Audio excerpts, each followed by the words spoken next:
Assalamualaikum warahmatullahi wabarakatuh. Puji syukur kehadirat Allah Subhanahu wa Ta'ala yang telah melimpahkan rahmat, taufik, dan hidayahnya kepada kita semua. Sholawat dan salam tidak lupa kami haturkan kepada Rasulullah Muhammad Sallallahu Alaihi Wasallam yang kita nanti syafaatnya di yaumul akhir. Ucapan terima kasih kepada Bapak Amin Nur Baidi, SAG MPDI, selaku dosen mata kuliah PAI yang sudah memberikan pembelajaran kepada kami. Sebelum memasuki ke materi, terlebih dahulu kami ingin memperkenalkan diri kami, kelompok 6 dari kelas S1 Manajemen 48 non-reguler yang beranggotakan 1. Wahyu Hidayat, 2. Setiawan, 3. Angga Bagus Kurniawan, 4. Arif Syukroni. Kami akan menyampaikan materi berkaitan dengan akhlak dengan subtema kedudukan akhlak sebagai pondasi utama dalam pembentukan masyarakat yang rahmatul alamin. Selanjutnya kita masuk pada pembelajaran yang pertama, yaitu pengertian akhlak. Dilihat dari segi bahasa, kata akhlak berasal dari bahasa Arab yang ada dalam bahasa Arab. Kata akhlak merupakan jamak kata hulukun yang mengandung arti 1. Takbiat, yaitu sifat yang telah terbentuk dalam diri manusia tanpa dihendaki atau tanpa diupayakan. 2. Adat, yaitu sifat dalam diri manusia yang diupayakan atau berusaha melalui latihan, yakni berdasarkan keinginan. 3. Watak, jangkauannya meliputi hal yang menjadi takbiat dan hal yang diupayakan sehingga menjadi adat kebiasaan. Secara singkat, kata akhlak berarti kesopanan dan agama dipekerti.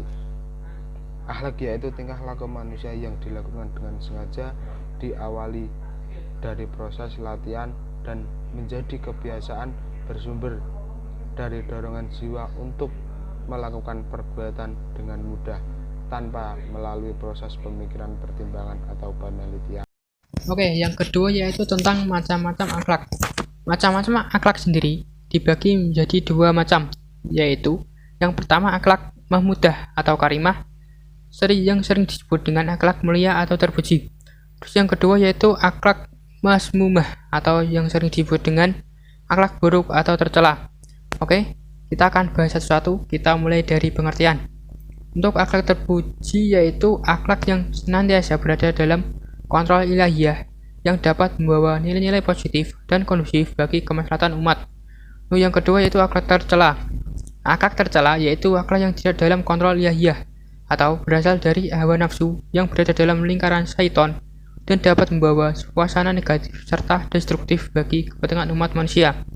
Jadi, akhlak tercela atau buruk ini adalah kebalikan dari akhlak mulia atau terpuji. Oke, kita akan masuk dari contoh-contoh. Contoh yang pertama itu contoh dari sifat akhlakul karimah. Untuk sifat akhlakul karimah itu dibagi menjadi 3 macam. Yang pertama yaitu akhlak terpuji terhadap Allah seperti sabar, ikhlas, syukur, dan tawakal. Yang kedua yaitu akhlak terpuji terhadap sesama manusia seperti menjaga hubungan baik, saling menghormati, berkata yang baik, berprasangka baik, dan tidak meremehkan orang lain serta kasih sayang. Lalu yang ketiga yaitu akhlak terpuji terhadap diri sendiri seperti menjaga kesucian dan kehormatan diri, rendah diri, qanaah, atau menerima apa adanya yang diberikan oleh Allah. Oke, kita masuk ke contoh akhlakul masmumah. Untuk contoh akhlak masmumah sendiri itu dibagi menjadi 2. Yang pertama akhlak tercela kepada Allah seperti mempersekutukan Allah, menyombongkan diri, munafik, murtad, atau keluar dari agama Allah. Untuk yang kedua yaitu akhlak tercela kepada sesama manusia seperti mudah marah, iri hati atau dengki, mengupat, aniaya, kikir, dan lain sebagainya. Oke, kita lanjutkan ke materi kita yang selanjutnya yaitu mengenai landasan akhlak. Dalam Islam sendiri, Al-Quran dan As-Sunnah merupakan dasar atau alat pengukur yang menyatakan bahwa sifat seseorang itu baik atau buruk. Segala sesuatu yang baik menurut Al-Quran dan As-Sunnah itulah yang baik kita jadikan pegangan dalam kehidupan kita sehari-hari. Jadi, Semua isi Al-Quran dan As-Sunnah yang baik-baik itu adalah yang wajib kita jadikan pedoman dalam kehidupan kita sehari-hari. Sebaliknya, segala sesuatu yang buruk menurut Al-Quran dan As-Sunnah merupakan segala sesuatu yang wajib kita jauhi, yaitu berarti tidak baik. Materi yang selanjutnya yaitu mengenai pentingnya mempelajari akhlak. Suatu ilmu dipelajari karena ada kegunaannya. Begitu juga dengan ilmu akhlak. Pasti akan memberikan hikmah yang lebih besar. Di antaranya adalah kemajuan rohani, penuntun kebaikan, kebutuhan primer dalam keluarga, kerukunan antar tetangga. Oke, kita akan bahas dari kemajuan rohani. Contoh dari kemajuan rohani adalah seseorang dapat membedakan mana perbuatan baik dan buruk. Seseorang akan selalu berusaha memelihara diri agar senantiasa berada dalam garis akhlak yang mulia dan menjauhi segala bentuk ketindakan yang tercela dan dimurkai oleh Allah. Lalu yang kedua yaitu penuntun kebaikan. Bukan hanya sekedar memberitahu mana yang buruk dan mana yang baik, melainkan juga mempengaruhi dan mendorong manusia supaya membentuk hidup yang lurus dengan melakukan kebaikan yang mendatangkan manfaat bagi sesama manusia. Lalu yang ketiga yaitu kebutuhan primer dalam keluarga. Akhlak merupakan faktor mutlak dalam menegakkan keluarga sejahtera. Keluarga yang tidak dibina dengan tonggak akhlak yang baik tidak akan bahagia, sekalipun bergelimang kekayaan. Keharmonisan keluarga terlahir dari akhlak yang luhur atau baik. Lalu yang terakhir yaitu kerukunan antar tetangga. Untuk membina kerukunan antar tetangga diperlukan pergaulan yang baik dengan jalan mengindahkan kode etik bertetangga. Ya, pembahasan selanjutnya adalah kedudukan akhlak dalam agama Islam. Akhlak merupakan salah satu pondasi penting seseorang dalam beragama. Selain itu, kedudukan akhlak itu sangat tinggi dalam agama Islam. Akhlak lebih penting dari ilmu karena orang yang berilmu belum tentu berakhlak, sementara orang yang berakhlak dapat memahami kondisi dengan orang yang berilmu atau belum. Jadi kita di sini diajarkan kita harus sebagai orang yang beragama, di sini kita harus selalu menjunjung tinggi apa itu akhlak. Begitu pentingnya akhlak dan adab hingga Allah Ta'ala menempatkan sebagai hal yang paling utama, sebab kepintaran tidak ada artinya apabila seorang tidak memiliki adab atau etika. Ilmu menjadi berbahaya bagi pemiliknya dan orang lain karena tidak dihiasi oleh akhlak.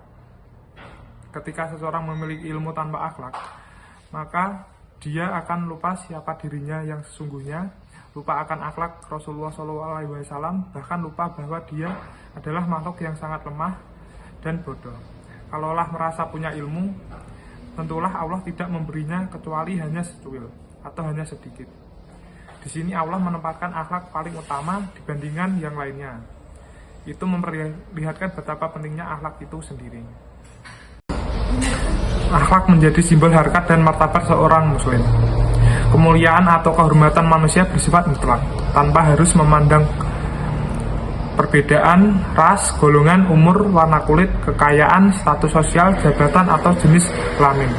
Sehingga dalam cakupannya, harkat dan martabat perlu adanya akhlak yang harus dalam setiap individu guna menjaga dan melindungi dari sekian banyak faktor yang mempengaruhi individu tersebut, dapat dari luar maupun di dalam individu itu sendiri.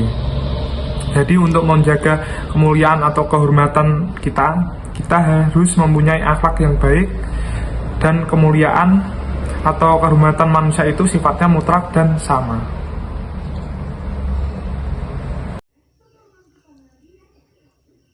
Perbedaan konsep antara etika, moral, dan akhlak ditinjau dari segi fokus kajiannya.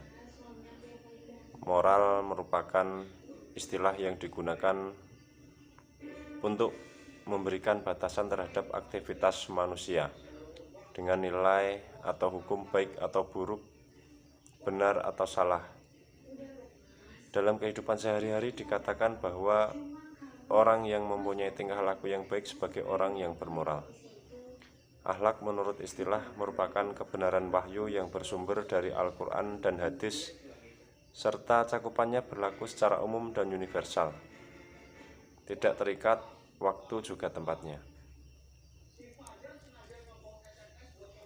Etika menurut Ki Hajar Dewantara adalah ilmu yang mempelajari soal kebaikan dan keburukan dalam hidup manusia semuanya, terutama yang mengenai gerak-gerik pikiran dan rasa yang merupakan pertimbangan dan perasaan sampai mengenai tujuannya yang merupakan perbuatan. Etika lebih bersifat teoritis dan memandang tingkah laku manusia secara umum, sedangkan moral dan susila lebih bersifat praktis yang ukurannya adalah bentuk perbuatan. Sumber yang dijadikan patokan untuk menentukan baik dan buruk pun berbeda, di mana akhlak berdasarkan pada Al-Quran dan Sunnah, etika berdasarkan akal pikiran, sedangkan moral dan kesusilaan dan kesopanan berdasarkan kebiasaan yang berlaku pada masyarakat. Selanjutnya, tuntunan agama dalam mengaktualisasikan akhlak dalam kehidupan sehari-hari.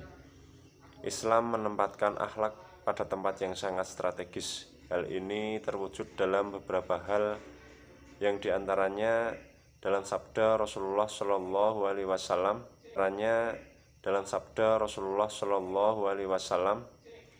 Ketika beliau ditanya tentang makna agama, beliau menjawab bahwa agama adalah akhlak yang baik. Rasulullah Shallallahu Alaihi Wasallam juga bersabda, timbangan yang berat pada hari perhitungan nanti adalah takwa kepada Allah dan akhlak yang mulia. Maka dari itu, manusia dituntut untuk berakhlak, entah itu pada sesama manusia, diri sendiri, lingkungan, bahkan kepada benda mati sekalipun. Allah melalui Al-Quran mewajibkan kepada manusia untuk mengenal alam semesta beserta isinya. Manusia sebagai khalifah diberi kemampuan oleh Allah untuk mengelola bumi dan mengelola alam semesta ini. Etika Islam terhadap alam semesta hanya mengajarkan satu hal saja, yaitu perintah untuk tidak melakukan kerusakan di muka bumi.